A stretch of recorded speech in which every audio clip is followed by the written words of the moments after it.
Banyak dari kita manusia mengejar kekayaan, dan kaya itu nampak menjanjikan kebahagiaan. Ayo kita bicara tentang apa itu kaya dalam video berikut ini. Kaya itu secara umum dimaknai orang yang mempunyai banyak harta atau banyak duitnya. Namun arti kaya yang sesungguhnya itu adalah banyak punya sedikit kebutuhan. Tuhan itu maha kaya. Dia punya segala sesuatu, tapi dia Tuhan tidak butuh sesuatu apapun. Kita sering keliru dengan arti kata kaya, yang membuat harta kita jadi tidak berguna, atau tidak ada bedanya dengan miskin. Sebab meningkatnya kebutuhan, sewaktu punya sepeda kita tidak lagi mampu berjalan. Sewaktu punya motor sepeda jadi tidak lagi berguna. Punya mobil, naik motor tidak lagi bisa. Yang mana perilaku ini membuat kita jalan di tempat. Justru ada kemajuan, sebab kita hanya bisa gunakan hanya satu kendaraan, namun kita berpikir ini kemajuan.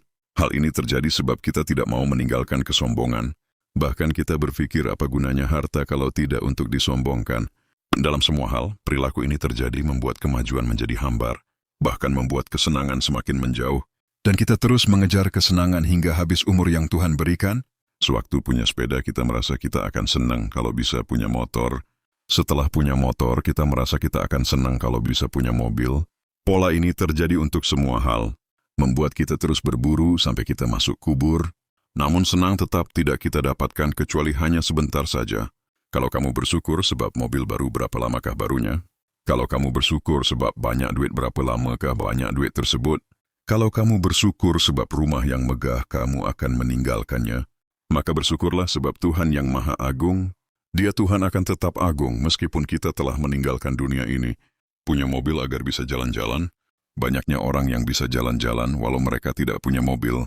Punya rumah untuk tempat berteduh. Banyak orang tidak punya rumah namun tidak tidur di dalam badai.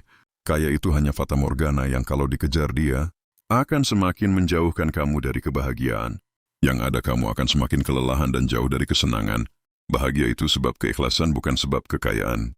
Maka carilah keikhlasan dengan terus belajar ilmu dan pengetahuan tentang Tuhan melalui petunjuk agama. Ikhlas itu lawannya ria dan syirik, sedangkan kaya membawa kita pada ria yang artinya menjauh dari ikhlas. Kaya itu bukan kesalahan, namun janganlah dijadikan tujuan hidup. Maka carilah alasan agar hidup tidak memburu kekayaan, tapi hidup untuk mencari ampunan Tuhan. Sebab kita pasti membuat kesalahan. Di dalam hadis Nabi berpesan, memohonlah ampun kepada Tuhan karena kamu pasti membuat kesalahan.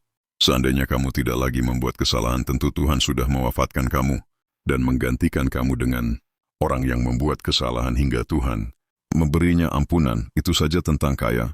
Selamat berbuka puasa bagi yang menjalankan.